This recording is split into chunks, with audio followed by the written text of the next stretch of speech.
with no fear.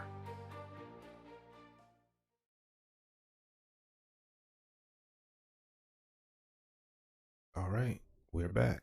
We are here. Here, baby. Make sure everything is good. All right. Today the video is titled Worker versus Boss Mindset. And on the Joe Budden podcast, they briefly were discussing Stephen A. Smith and Colin Cowherd. If you're not aware, Stephen A. Smith is a media sports personality / sports analyst, commentator, journalist. Been in the public for at least 20 years, and who knows how long his career in journalism is extended before that. Probably another decade. So that's probably a total of 30 years in this industry. Then you have Colin Cowherd, who is another media personality, commentator, radio personality, journalist. And both of these gentlemen are, I'm guessing, I'm not sure about the details of Colin Cowherd's career, but minimum 20 years in the industry, most likely 30. And we're going to see the results, or they're going to discuss the state that they're both in currently. Colin Cowherd, he has a network that he owns and runs. Stephen A. Smith still works for ESPN and gets paid a lucrative salary, more than 99% of the American people. So they're both doing well in life, but even though they're both doing well, one could say is way further along than the other, even though, you know, they're both making a large amount of money.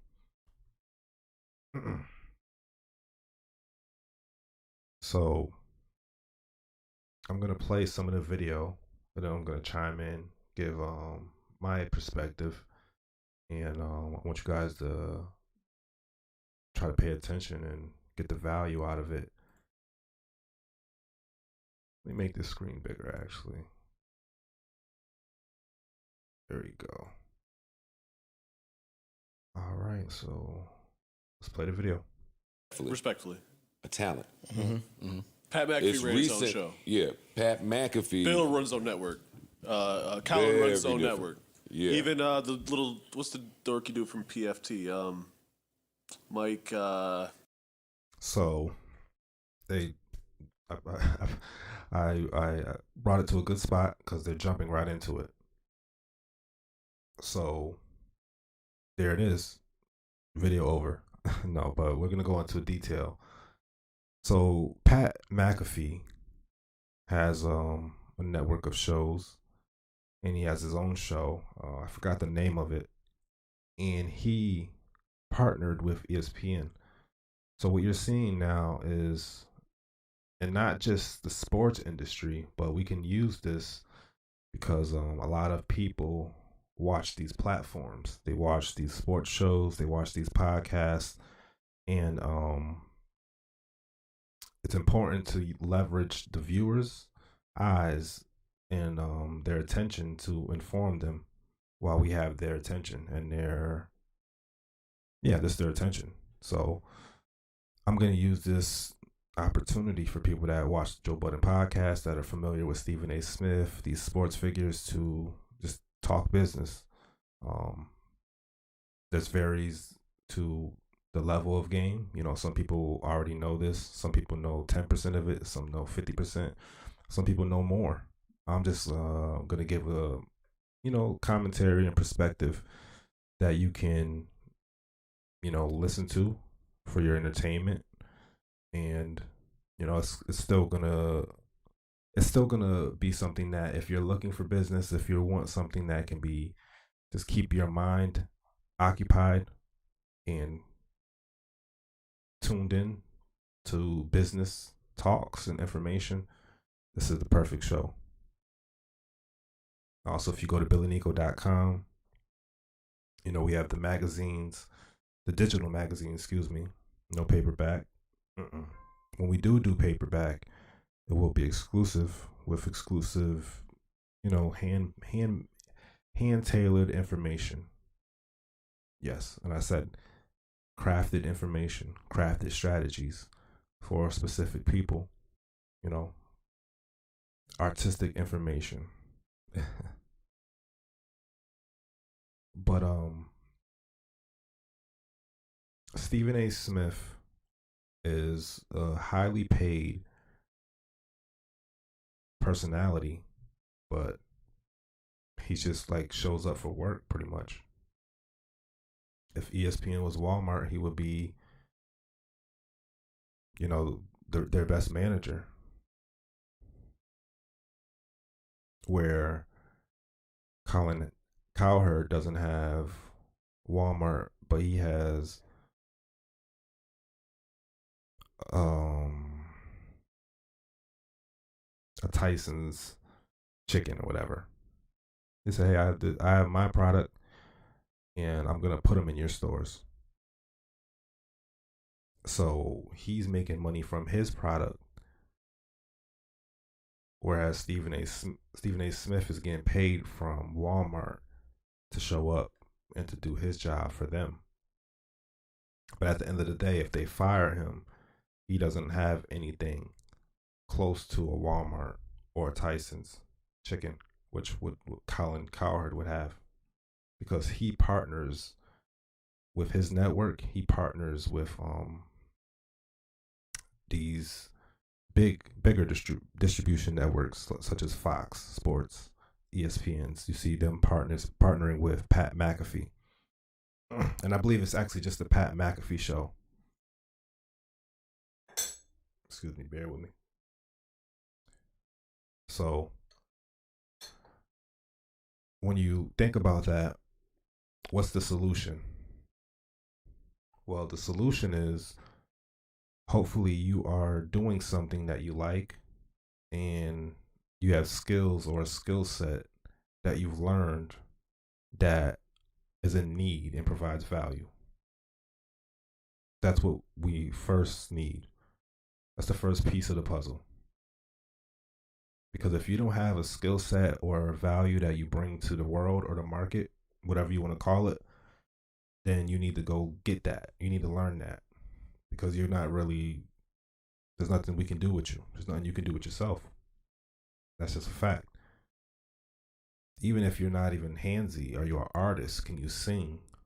Because art is value. There are random things that aren't considered traditional, because people will say, I don't want to just go to work. Well, how else do you bring value? What do you do? All right, so let's start there. Stephen A. Smith brings value through being a sports personality and having a background in all those other various things mentioned earlier. So he has value there, and he can leverage that to make money with other companies that sell that or have programs that need that they create, right? Now, Stephen A. Smith, from the beginning of his career, if he looked at it from a business perspective, he could have went in approaching it as a person that knows he's the talent and knows he has talent to slowly build his own network or brand. But the thing is, when you say this, people are like, what do you mean? Well, you want to own something that is yours using your talents, or you using your skill sets or your qualifications, depending on what you do, what your career is. You want to be able to transition. Maybe you don't even have to leave working for these companies. You can still work for them and with them, because they're going to need a service. They want to work. They're going to want to make money. So they're going to need your skills. regardless. So if you do own your own thing, they're still going to need you. Unless you're their direct competition. And if you're their direct competition, then you have to make some tough choices. But I don't think ownership is that tough of a choice, depending on the value you bring and the need in the market. If there's a high need in the market and your value's there, then I don't think it's a tough choice to go for ownership. I will go for ownership every time in that type of market. If the value is really not there or it fluctuates, then you gotta reassess. Risk has to be assessed. And that's when becoming a boss or having the mentality of a boss or a businessman, you have to calculate risk and what type of risk you want to take. But you can only have a reward unless you take some kind of risk. Now, when I say risk, that means calculated risk. That means research, data, information. Whether that's people that have done something, experience, articles. People get a lot of things off social media now. You have to be careful because a lot of this information isn't always vetted. There's a lot of good information out there, but there's a lot of information just in general. This is just commentary in my perspective. Simple. He's with Chris Sims. I can't remember the dude's name, but he runs his own network, the PFT show, Pro Football Dan Today. Le Batard. Dan Le Batard's got his own shit. Like, these people they're not just talent. Mm-hmm. Steven's beef was, hey, I'm talent and I'm the man. Y'all Mike not paying me Tirico. enough. That's it. Mike Tirico. Mike Tirico. Yeah. So they'll pay you to the highest. So they pay talent. So they pay. You'll hit the ceiling as talent. Yeah. So when you work, you really are subject to another person or company. It's almost like working for a company, in a sense, is almost the luxurious version of being on welfare. Yeah, I said it. Working for another company that you do not own or your family owns is a luxurious version of welfare because you are getting compensated for your time and labor, but at any moment they could just let you go, or they can cap your pay, or they could pay you less if they need to. Obviously, the government enforces a minimum, and there's certain laws in effect to protect, people that work. But when you're your own boss, you decide how much you get paid by how much you create and how much you produce, what you provide in the market. You decide what you work, where you work, when you work, how you work. Pros and cons to that. But when you look at the pros are limitless, depending on the industry. And since we're talking about Stephen A. Smith, Colin Cowherd, ESPN, Fox News, look how much they generate. Now someone's going to say, well, everyone can't be Fox. No, we're not saying that. But calculate how much they generate in this billion-dollar sports industry, sports entertainment industry. With ownership, you get a percent of that, or 5% of that market. Stephen A. Smith, if he owns 5% of that market revenue, like ownership, not getting trickles through the rain through. It's like, this is how we have to imagine business, right? Money is gonna rain throughout society, right? And depending on what you're doing and your position and your role, you're gonna be collecting the money. It's raining, right? And you have to collect it.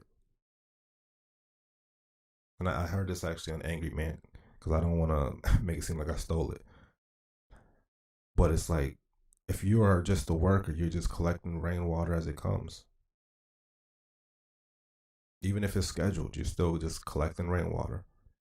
Go to work, collect it, and that's it.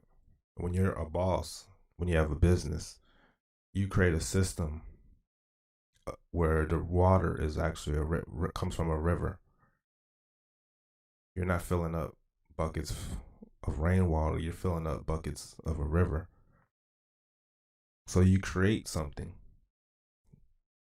so the water can flow, which imitates a river.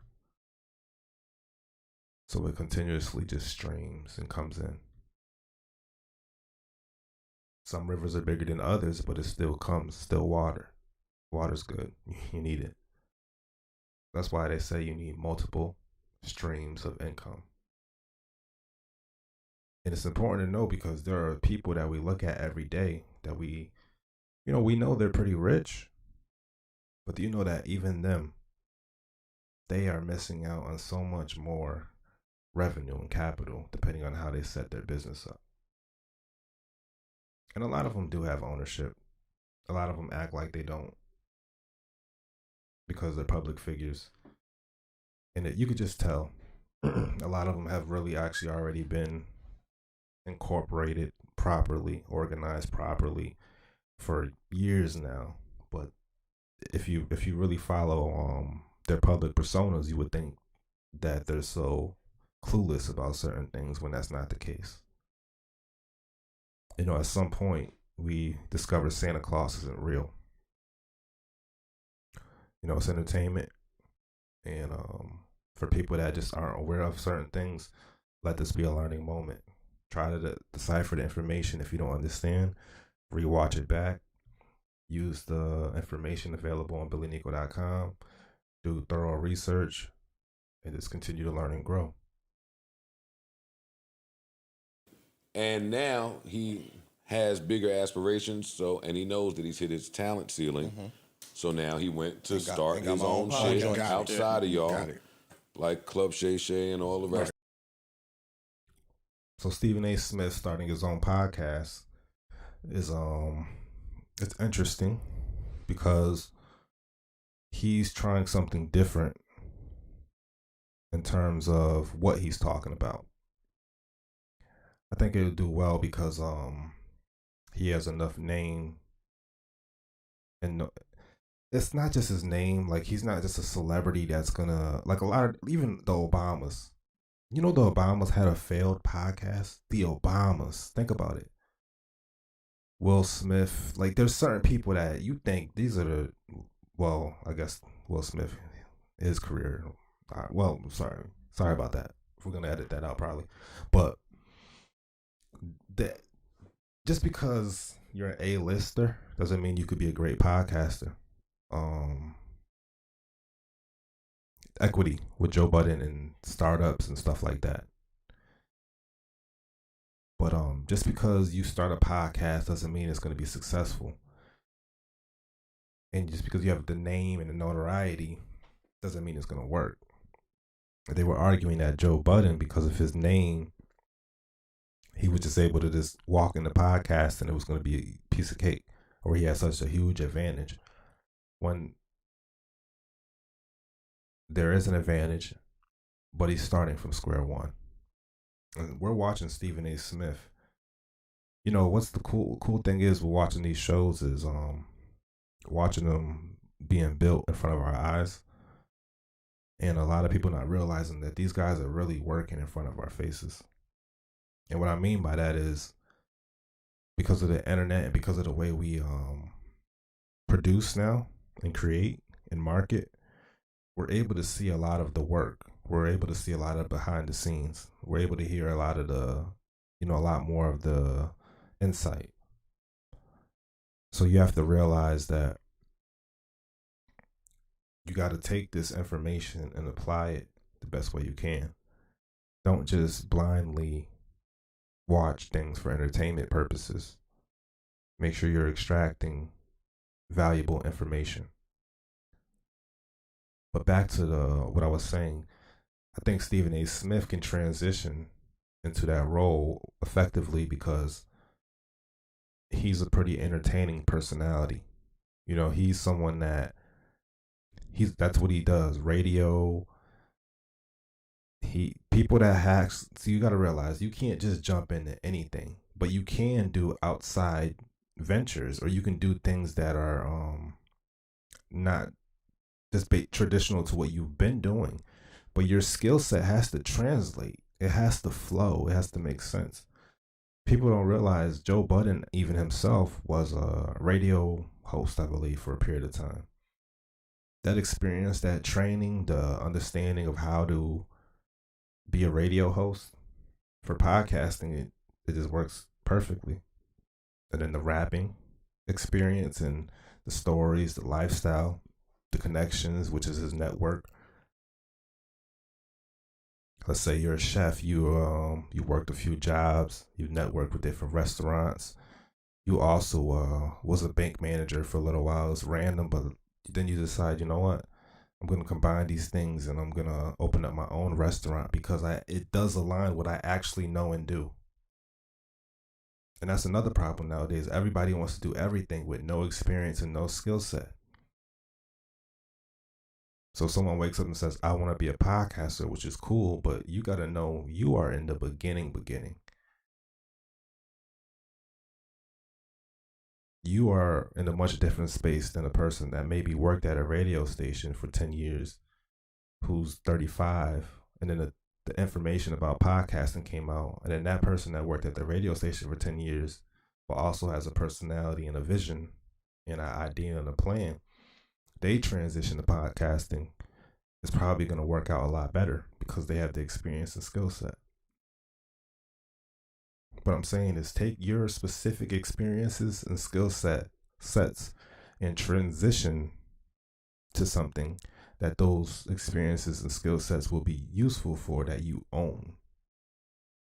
So Stephen A. Smith, because he also has radio personal experience, personality and experience, and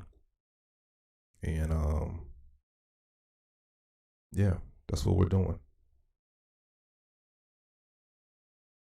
Right. So now when we come back to the negotiating table, now I got this, and I'm not just talent. I have other assets. I produced this show. I think he did that too. I run this show for leverage, just in case they say, like, if he would have got certain interviews like Shay got. Now I think almost independently, Shannon Sharp could say, I don't need a network no more. And this is where it gets tricky. Because in order to say you don't need a network means you have distribution to the people. That's all it means. Any network is just a distribution to the common person, to the people, to the public. So the biggest networks are what? Google for internet, Apple and Samsung for phones or Android,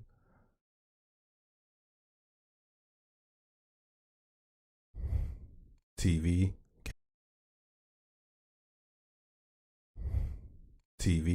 cable, AT&T.